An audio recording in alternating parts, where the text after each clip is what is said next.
నమస్తే welcome to BDD news ముందుగా headlines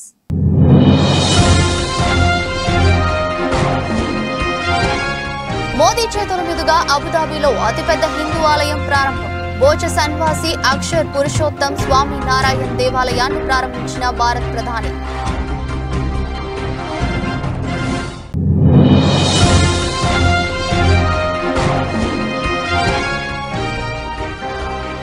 ఎన్నికల వేళ పార్టీలకు supreme court shock electoral bonds scheme పై సంచలన తీర్పు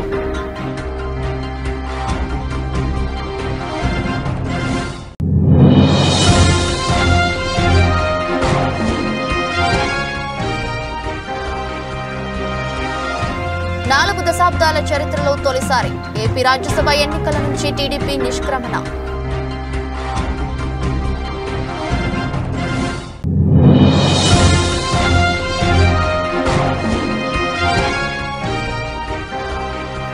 కాగ్ నివేదికను అసెంబ్లీలో ప్రవేశపెట్టిన తెలంగాణ ప్రభుత్వం సంచలన విషయాలు వెల్లడించిన కాగ్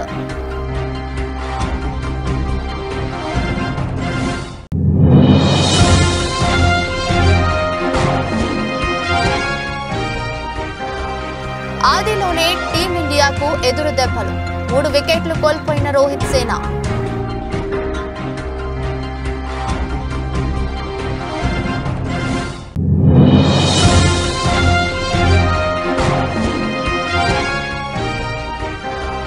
సింగం నుంచి విలన్ ఎంట్రీ ఇంట్రెస్టింగ్ గా first look poster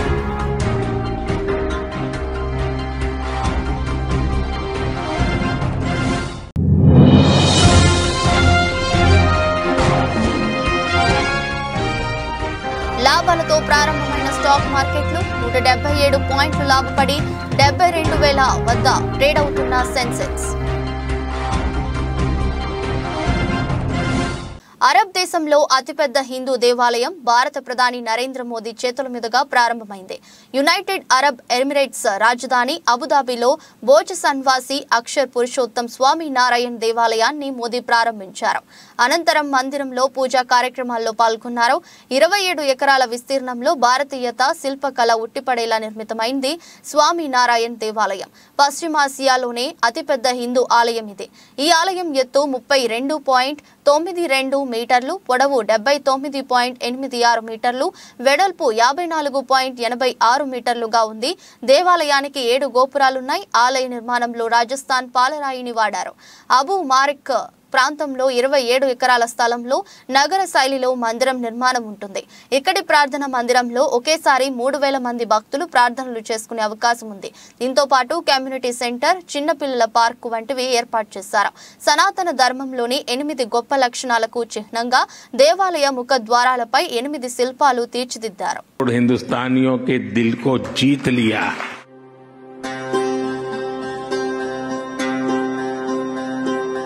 मंदिरम सनातनम Abu Dhabi का ये विशाल मंदिर केवल एक उपासना स्थली नहीं है, ये मानवता की सांझी विरासत का शेयर्ड हेरिटेज का प्रतीक है.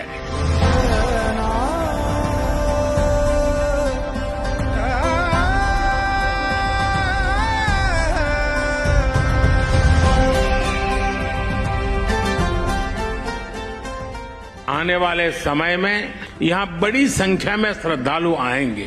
इससे यूएई आने वाले लोगों की संख्या भी बढ़ेगी और पीपल टू पीपल कनेक्ट भी बढ़ेगा. अबू धाबी में बना ये भव्य मंदिर महत्वपूर्ण है. इस मंदिर ने हमारे प्राचीन रिश्तों में नई सांस्कृतिक ऊर्जा भर दी है.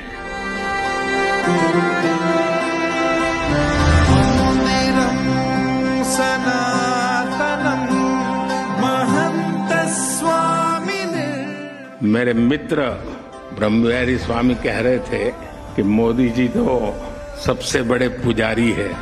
मैं जानता नहीं हूँ मैं मंदिरों की पुजारी की योग्यता रखता हूँ या नहीं रखता हूँ, लेकिन मैं इस बात का गर्व अनुभव करता हूँ कि मैं माँ भारती का पुजारी हूँ.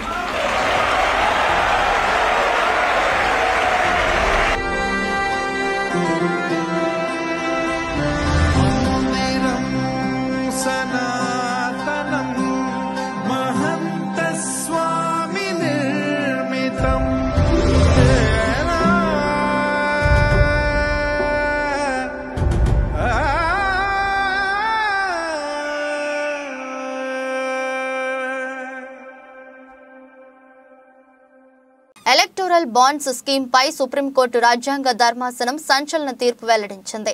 రాజకీయ పార్టీలకు విరాళాలు క్విడ్ ప్రో కోకు దారి తీస్తాయని తెలిపింది. విరాళాలు ఇచ్చిన వారి పేర్లను రహస్యంగా ఉంచడం తగదని చెప్పింది. ఎలక్టోరల్ బాండ్స్ పథకం ప్రాథమిక హక్కుల ఉల్లంఘనేనని తెలిపింది.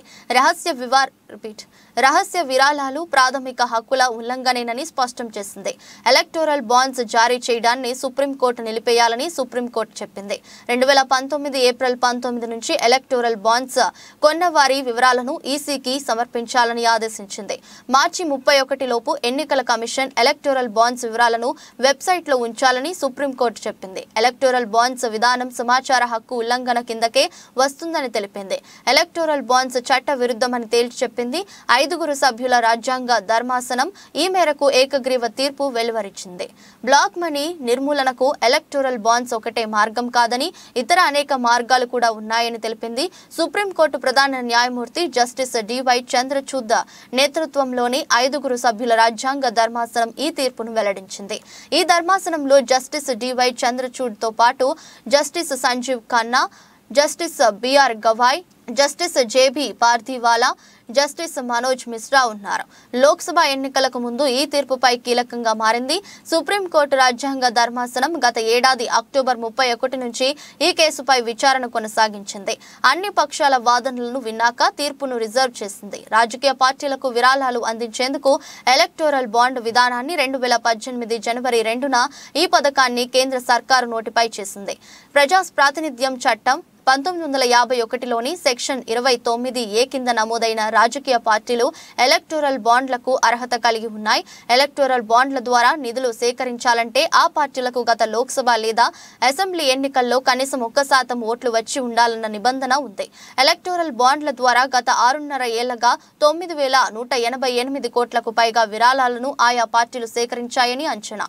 అందులో అత్యధికంగా లబ్ధి పొందింది BJP. Information guaranteed by Article 19(1)A includes the information of financial contributions made to political parties. The jurisprudence on the right to information, which has emanated from this court, can be classified into 2 phases. In the first phase, the focus of this court was on the close relationship between open governance and information. The judgments in this phase were premised on the principle that the citizens have a duty to hold the government of the day accountable for their actions and inactions, and they can effectively fulfill this duty only if the government is open and not clothed in secrecy. In the second phase, this court recognized the importance of information to form views on social, cultural, and political issues and participate in and contribute to discussions in the polity. A crucial aspect of the expansion of the right to information in the second phase is that the right to information is not restricted to information about state affairs, that is public information. It includes information which would be necessary to further participatory democracy in other forms. The ratio of the judgments of this court in Association of Democratic Reforms and People's Union for Civil Liberties is that the voters have a right to information which is essential for them to cast their votes. The ratio of the judgments is not restricted to information about candidates. Political parties are a relevant political unit in the electoral process. This is evident from the provisions of the 10th schedule of the Constitution, the Election Symbols Reservation and Allotment Order 1986, the Westminster form of government which confers importance to political parties, and the electoral culture in India, such as the publication of electoral manifestos by political parties. The information about the funding of political parties is essential for the effective exercise of the choice of voting. One of the factors which Telugu Desam పార్టీకి రాజ్యసభలో ప్రాతినిధ్యం లేకుండా పోయింది. 41 ఏళ్ల చరిత్రలో ఆ పార్టీకి ఇలా జరగడం ఇదే తొలిసారి. ఏపీలో రాజ్యసభ స్థానాలకు జరగనున్న ఎన్నికల నుంచి టీడీపీ తప్పుకోవడంతో ఆ 3 స్థానాలు అధికార వైసీపీ ఖాతాలో చేరిపోనున్నాయి. దీంతో ఆంధ్రప్రదేశ్ వైసీపీ ఇప్పటికే ఉన్న 8 రాజ్యసభ సీట్లకు అదనంగా మరో 3 సీట్లు చేరి ఆ పార్టీ సంఖ్య బలం 11గా మారనుంది. అంతేకాదు మరో 2 ఏళ్ల వరకు పెద్దల సభలో టీడీపీకి ప్రాతినిధ్యం వహించే వారే ఉండరు. ఆంధ్రప్రదేశ్లో రాజ్యసభ రేసు నుంచి తెలుగుదేశం పార్టీ నిష్క్రమించింది. ఈ ఎన్నికల్లో టీడీపీ పోటీ చేస్తుందా లేదా అన్న ఉత్కంఠకు ఎట్టకేలకు తెరపడింది. వైసీపీ అసంతృప్తి ఎమ్మెల్యేలు తమకు మద్దతు పలుకుతారని ఇన్నాళ్లు భావించిన టీడీపీ వారిపై ఆశలు వదులుకుంది. పార్టీ సీనియర్ నేతలతో చర్చలు జరిపిన ఆ పార్టీ చీఫ్ చంద్రబాబు రాజ్యసభకు పోటీ చేసే నిర్ణయాన్ని మార్చుకున్నారు. దీంతో ఏపీలోని 3 రాజ్యసభ రాజ్యసభ స్థానాలు వైసీపీ ఖాతాలో చేరి పెద్దల సభలో వారి సంఖ్యాబలం 11కు మారనుంది. గత ఎమ్మెల్సీ ఎన్నికల్లో చడి చప్పుడు లేకుండా పోటీకి దిగి ఒక స్థానాన్ని గెలుచుకున్న తెలుగుదేశం పార్టీ ఈసారి కూడా అలాంటి స్ట్రాటజీకి ప్లాన్ చేసిందన్న చర్చ ఇన్నాళ్లు సాగింది. వైసీపీలో అభ్యర్థుల మార్పు నేపథ్యంలో చాలా మంది అసంతృప్త నేతలుగా మారారు. పైకి కనిపించే వారే 10 మందికి పైగా ఉంటే ఇంకా లోపల చాలా మంది ఉండొచ్చనే ప్రచారం నడిచింది. ఈ క్రమంలోనే వైసీపీ అసంతృప్త నేతలతో టీడీపీ టచ్ లోకి వెళ్లడం చర్చనీయాంశంగా మారింది. ఈ క్రమంలోనే రాజ్యసభ ఎన్నికలు రావడంతో అది టీడీపీకి అనుకూలంగా మారుతుందని అందరూ భావించారు. ఎన్డీఏ కూటమిలో చేరే చర్చలు సాగిస్తున్న చంద్రబాబు బీజేపీతో కలిసి తమ వ్యూహాన్ని అమలు చేద్దామని భావించారు. ఈ క్రమంలోనే సీఎం రమేష్ ను అభ్యర్థిగా నిలుపుతారన్న ప్రచారం కూడా జరిగింది. ఈ విషయాన్ని ఆయన బీజేపీ హైకమాండ్ దృష్టికి తీసుకెళ్లగా అందుకు పార్టీ పెద్దలు గ్రీన్ సిగ్నల్ ఇచ్చారని వార్తలు వచ్చాయి. ఈ క్రమంలోనే రాజ్యసభకు నామినేషన్ వేసేందుకు అసెంబ్లీ సచివాలయం నుంచి దరఖాస్తు సైతం కొనుగోలు చేశారు టీడీఎల్పీ సిబ్బంది. తమ ఎమ్మెల్యేలతో సంతకాలతో నామినేషన్ సిద్ధం చేసి ఉంచారు. గురువారం ఆఖరు కావడంతో ఆ రోజు నామినేషన్ వేయాలని ముందుగా అనుకున్నారు. అయితే టీడీపీ అధినేత చంద్రబాబు మాత్రం ఈ విషయంలో అనేక విధాలుగా ఆలోచించారు. ఎమ్మెల్సీ ఎన్నికల్లో కేవలం 4 ఎమ్మెల్యేలతో తమ పని సులువుగా కానివచ్చని టీడీపీ రాజ్యసభ ఎన్నికల్లో 25 నుంచి 26 మంది మద్దతు కూటగట్టడం కష్టమని చర్చ నడిపింది. పైగా సార్వత్రిక ఎన్నికలకు ముందు రాజ్యసభ ఎన్నికలపై దృష్టి పెట్టడం వల్ల విలువైన సమయం వృధా అవుతుందని పార్టీ నేతలు కూడా సూచించారు. తెలంగాణ అసెంబ్లీ సమావేశాలు కొనసాగుతున్నాయి. ప్రభుత్వం కాగ్ రిపోర్టును ప్రవేశపెట్టింది. పంచాయతీరాజ్, రెవెన్యూ, కాళేశ్వరం ప్రాజెక్టుపై కాగ్ రిపోర్టర్లోని అంశాలు సంచలనం రేపుతున్నాయి. కాగ్ రిపోర్టులోకి అంశాలు కాళేశ్వర ఒక్క ప్రాజెక్టుకు కార్పొరేషన్ ద్వారా 66,854 కోట్లు తీసుకున్నారు.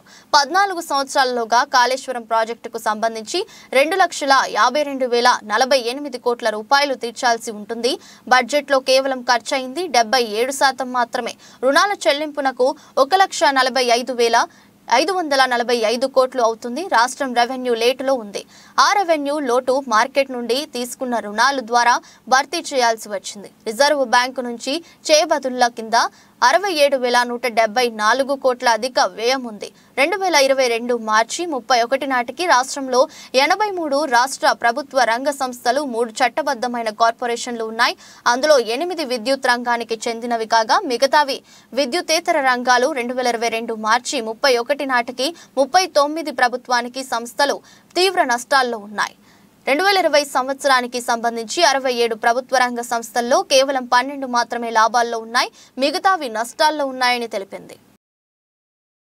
ఆ పాయింట్ ఊడవీకితే చెప్పుకునే దిక్కులేక బొక్కబోర్ల పడితే బొక్కలిరిగినాయి మీకు. అయినా మీ బుద్ధి మారలేదు.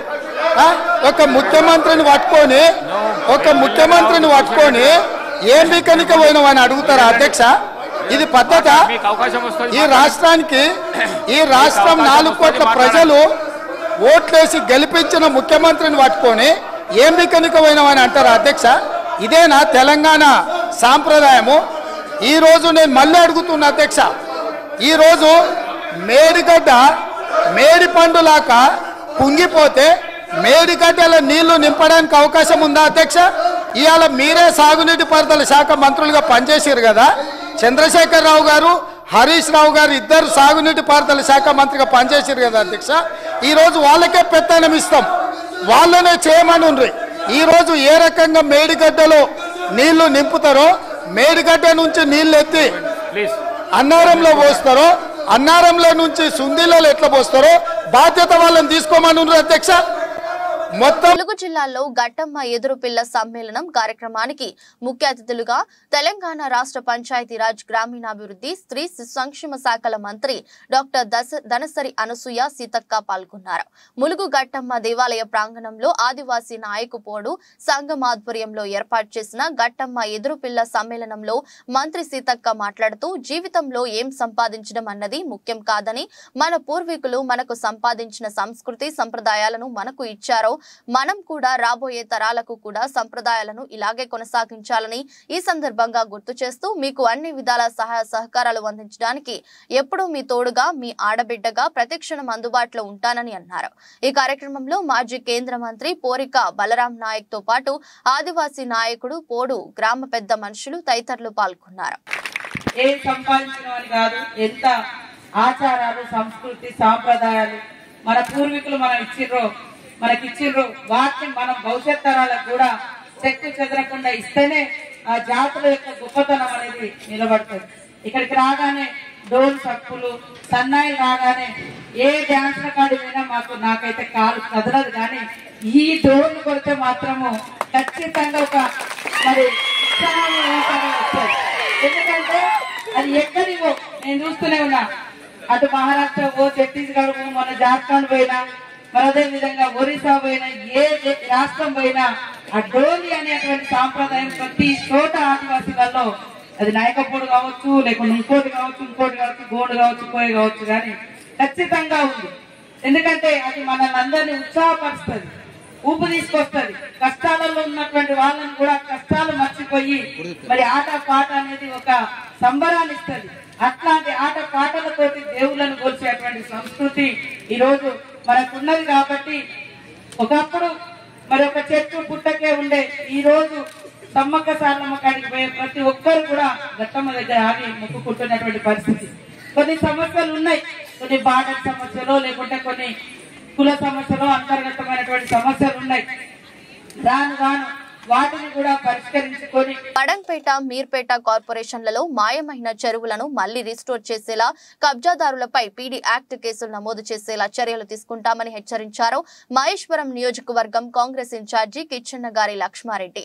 త్వరలో ఇరిగేషన్ మంత్రి ఉత్తమ్ కుమార్ రెడ్డి చెరువులను పరిశీలిస్తారని, గతంలో ఉన్న తాటాకల విస్తీర్ణం ఎంత, ఇప్పుడు ఉన్నది ఎంత, భూ కబ్జాదారులు ఎవరు, అధికారుల పాత్ర ఏమిటని ఉన్నతాధికారులతో రివ్యూ చేస్తానని కేఎల్ఆర్ చెప్పారు. చెరువుల పరిరక్షణ సమితి సహా పర్యావరణ పరిరక్షణ సభ్యులు, స్వచ్ఛంద సంస్థలు, అఖిలపక్షం నాయకులు పాల్గొని ఈ చెరువుల పునరుద్ధరణ కార్యక్రమానికి సహకరించాలని కేఎల్ఆర్ కోరారు. మహేశ్వరం కాన్స్టిట్యున్సీలో చెరువులు మాయం. దీనిపైన ఇరిగేషన్ మంత్రి ఈఎన్సీ లెవెల్లో రివ్యూ చేయటం జరిగింది. రిస్టోర్ ఆల్ ది ట్యాంక్స్ అని ఆదేశాలు ఇవ్వటం జరిగింది. కబ్జాలు అయితే కూడా మళ్ళీ తోడండి, చెరువులుగా మార్చండి అని ఆదేశాలు ఇవ్వటం జరిగింది. అందుకే 16, 17 ఆ ప్రాంతంలో ఇరిగేషన్ మంత్రి గారు ఈ చెరువులను ముఖ్యంగా మీర్పేట్, బడంగపేట్ ఏరియాలో ఉన్న చెరువులను సందర్శించడానికి వస్తున్నారు కనుక ఎవరెవరైతే చెరువులను రక్షిద్దామనే కమిటీలు ఫామ్ చేసి చెరువు రక్షణ కమిటీలుగా మారారో మీరందరూ కూడా రిపోర్ట్లతో రెడీ ఉండవలసిందిగా నేను ప్రార్థిస్తున్నాను. ఇరిగేషన్ అఫీషియల్స్ కూడా అందరికీ నేను తెలియజేస్తున్నాను. మీరందరికీ నేను ఇదివరకే చెప్పాను, మొదలు చెరువులు ఆకారము మ్యాపులు ఏవి, ఇప్పుడున్న చెరువులు ఏ విధంగా ఉన్నాయి, వాటి ఆకారం ఏంది, వీటి మ్యాపులు వేసి సిద్ధంగా ఉంచవలసిందిగా మీకు నేను చెప్పడం జరిగింది. మంత్రి గారు మీ అందరి సమక్షంలో వీటి రివ్యూ జరుగుతుంది కనుక మీరందరూ రెడీ ఉండవలసిందిగా కోరుతున్నా. అందరి నాయకులకు కూడా అందరికీ కూడా నేను తెలియజేస్తున్నా, మీ అభిప్రాయాలను తెలియజేయడానికి మీరు రెడీగా ఉండవలసిందిగా నేను కోరుతున్నాను. సికింద్రాబాద్ జోనల్ ఆఫీసులో జోనల్ కమిషనర్ రవికిరణ్ గారి ఆధ్వర్యంలో జరిగినది. సమావేశంలో మల్కాజ్గిరిలో ఈ ఇంజనీరింగ్ పనులు జాప్యం వల్ల ప్రజలు ఇబ్బంది పడుతున్నారని, శానిటైజేషన్ లో సిబ్బంది కొరత వల్ల చెత్త నివారణ సరిగ్గా జరగట్లేదని, వెంటనే చర్యలు తీసుకోవాలని డిమాండ్ చేశారు. ఈ కార్యక్రమంలో SE Anil Raj, EE Laxman, DE Mahesh, city planner Pradeep, corporators Sunitha, Mahalakshmi, Deepika, Suchitra తదితరులు పాల్గొన్నారు.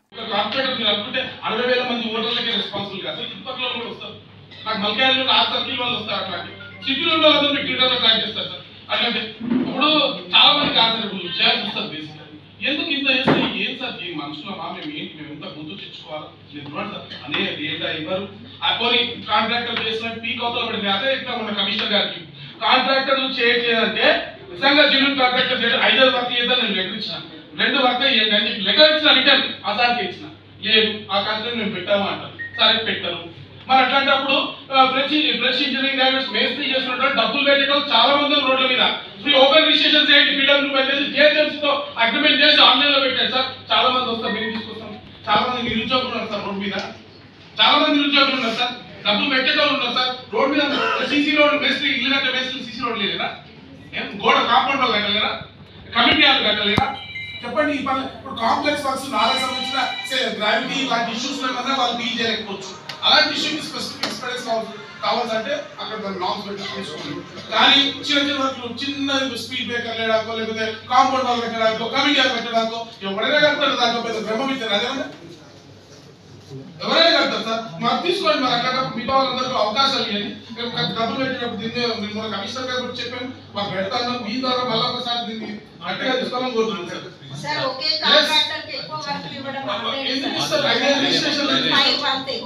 ఇప్పుడు వాళ్ళందరూ చెప్తుంటే మాకు కూడా బాధ అనిపిస్తుంది సార్. మల్కాజ్గిరిలో మా సార్ ఉంటుంది.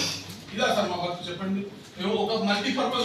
గురజాల నియోజకవర్గం దాచేపల్లిలో భారత్ పెట్రోల్ బంకులో సునీత అనే మహిళ హైదరాబాద్ నుండి విజయవాడ ప్రయాణిస్తూ మార్గం మధ్యంలో పెట్రోల్ కోసమని దాచేపల్లిలోని భారత్ పెట్రోల్ బంకులోని తన కారును తీసుకుని వచ్చింది. సునీత తన వాహనంలో పెట్రోల్ ఫుల్ ట్యాంక్ చేయమని పెట్రోల్ బంకులో పనిచేస్తున్న బాయ్ కి చెప్పగా సదర్ పెట్రోల్ బంకులోని బాయ్ పెట్రోల్ గన్ లోని ట్రిగ్గర్ ను పదే పదే నొక్కి వదలడం గమనించిన మహిళ ఏంటి ఏమైనా పెట్రోల్ బంకులో ఏమైనా ఇబ్బందిగా ఉందా అని ప్రశ్నించగానే పెట్రోల్ బంక్ సిబ్బంది పెట్రోల్ బంక్ యజమాని సమాధానం చెప్పలేక అయోమయానికి గురయ్యారు.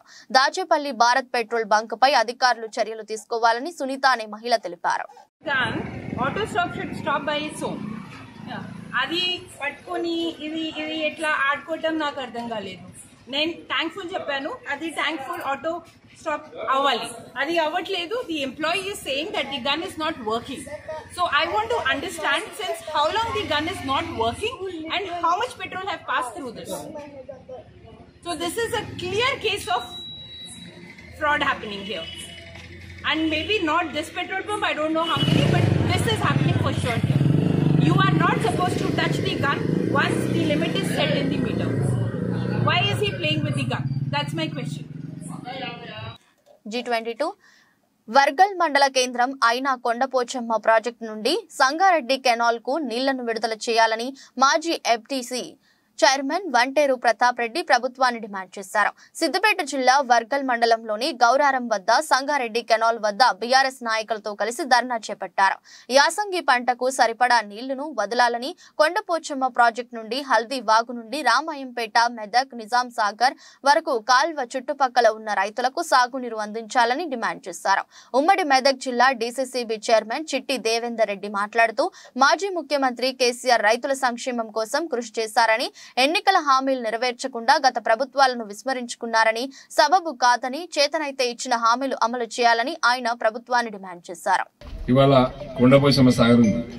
కొండపోచమ్మ సాగర్ నుండి సంగారెడ్డి కెనాల్ ను ఓపెన్ చేసినట్లయితే గతంలో గౌరవ ముఖ్యమంత్రి గారు, గౌరవ మాజీ ముఖ్యమంత్రి గారు, గౌరవ మాజీ మంత్రి హరీష్ రావు గారు ఇదే కెనాల్ నుండి నీళ్లు వదిలిపెట్టడం వల్ల ఇక్కడ నుండి పక్కనే ఉండి మక్తాల చెరువు నింపుకొని, శాకాలం చెరువు నింపుకొని, పెద్ద చెరువు నింపుకొని, కాన్ చెరువు నింపుకొని హల్దీలో పడేసుకుంటే హల్దీ మీద నాచారం చెక్ డ్యాం నిండుకొని దాదాపు 32 చెక్ డ్యాములు నిండుకుంటూ తూప్రాన్ మండలము, ఆ తర్వాత మాసాయిపేట మండల్, వెల్దుర్తి మండల్, అట్లనే గన్పూర్ ఆయకట్ట, నిజాం సాగర్ వరకు జుక్కల్ కాన్స్టిట్యున్సీ, అదే బాన్సువాడ కాన్స్టిట్యున్సీ, బాన్సువాడ, జుక్కల్, నర్సాపూర్, గజ్వేల్, అదేవిధంగా పక్క మెదక్. గుజరాత్ లోని Rajkot Saurashtra cricket association stadium వేదికగా ఇండియా, ఇంగ్లాండ్ మధ్య 3వ టెస్ట్ తొలి రోజు ఆట కొనసాగుతుంది. టాస్ గెలిచిన భారత్ మొదటి బ్యాటింగ్ ఎంచుకుంది. భారత్ కు ఆదిలోనే ఎదురుదెబ్బ తగిలింది. యశస్వి జైస్వాల్ 10, శుభ్మన్ గిల్ 0, రజత్ పటిదార్ 5 పరుగులకే అవుట్ అయ్యారు. ప్రస్తుతం క్రీజులో రోహిత్ శర్మ 27, రవీంద్ర జడేజా 3 పరుగులతో ఉన్నారు.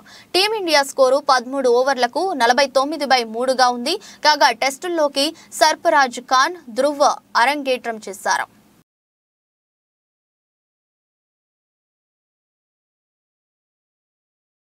బాలీవుడ్ స్టార్ డైరెక్టర్ రోహిత్ శెట్టి సినిమాల్లో సింగం సిరీస్ కు ఎంత క్రేజ్ ఉందో ప్రత్యేకించి చెప్పనవసరం లేదు. ఈ సిరీస్ లో తెరకెక్కిన 2 సినిమాలు కమర్షియల్ గా భారీ విజయాలు సాధించాయి. ఇక ఇప్పుడు సింగం 3 తెరకెక్కబోతుంది. అజయ్ దేవ్గన్ ప్రధాన పాత్రలో నటిస్తున్న ఈ సినిమాలో దీపికా పదుకుని, టైగర్ షరీఫ్, రణ్వీర్ సింగ్, కరీనా కపూర్ కి రోల్స్ పోషిస్తున్నారు. ఇప్పటికే వీరికి సంబంధించిన ఫస్ట్ లుక్ లను విడుదల చేయగా ఫ్యాన్స్ ను తెగ ఆకట్టుకుంటున్నాయి. ఇదిలా ఉంటే తాజాగా ఈ సినిమా నుంచి మేకర్స్ విలన్ క్యారెక్టర్ ను రివీల్ చేశారు. ఈ సినిమాలో విలన్ గా బాలీవుడ్ నటుడు అర్జున్ కపూర్ నటిస్తున్నట్లు మేకర్స్ ప్రకటించారు. దీనితో పాటు అర్జున్ కపూర్ ఫస్ట్ లుక్ విడుదల చేశారు. ఇక ఈ ఫస్ట్ లుక్ గమనిస్తే అర్జున్ సౌత్ సినిమాలలో కనిపించే విలన్ లా కనిపిస్తున్నాడు.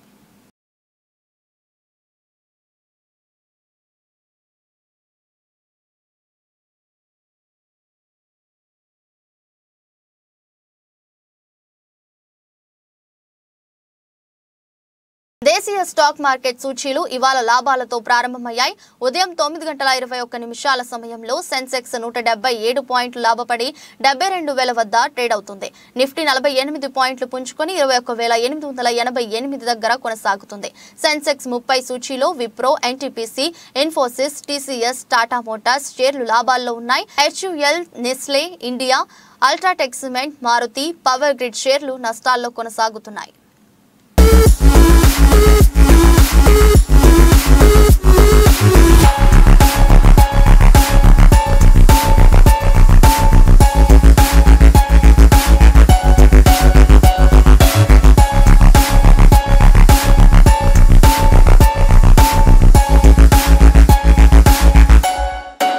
వార్తలు ముగించే ముందు మరోసారి హెడ్లైన్స్.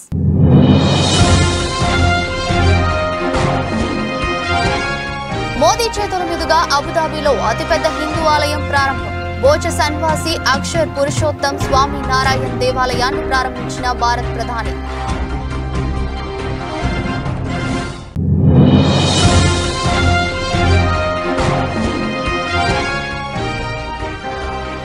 ఎన్నికల వేళ పార్టీలకు సుప్రీంకోర్టు షాక్.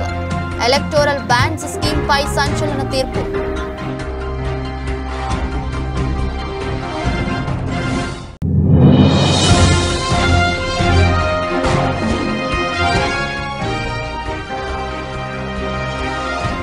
నాలుగు దశాబ్దాల చరిత్రలో తొలిసారి ఏపీ రాజ్యసభ ఎన్నికల నుంచి టీడీపీ నిష్క్రమణ.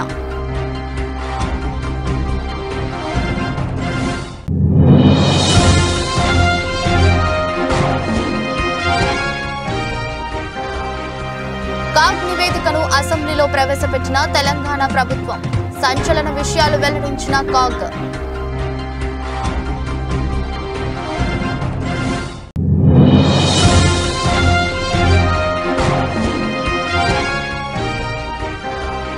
ఆదిలోనే టీమిండియాకు ఎదురు దెబ్బలు. 3 వికెట్లు కోల్పోయిన రోహిత్ సేన.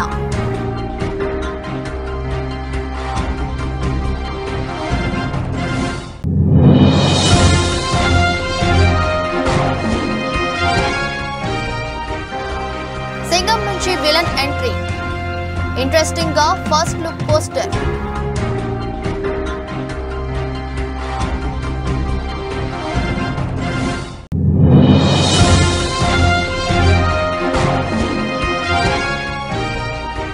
లాభాలతో ప్రారంభమైన స్టాక్ మార్కెట్లు 177 పాయింట్లు లాభపడి 72,000 వద్ద ట్రేడ్ అవుతున్న సెన్సెక్స్. ఇది రోజు బులెటిన్. మరో బులెటిన్లో మళ్ళీ కలుద్దాం. అంతవరకు సెలవు. నమస్కారం.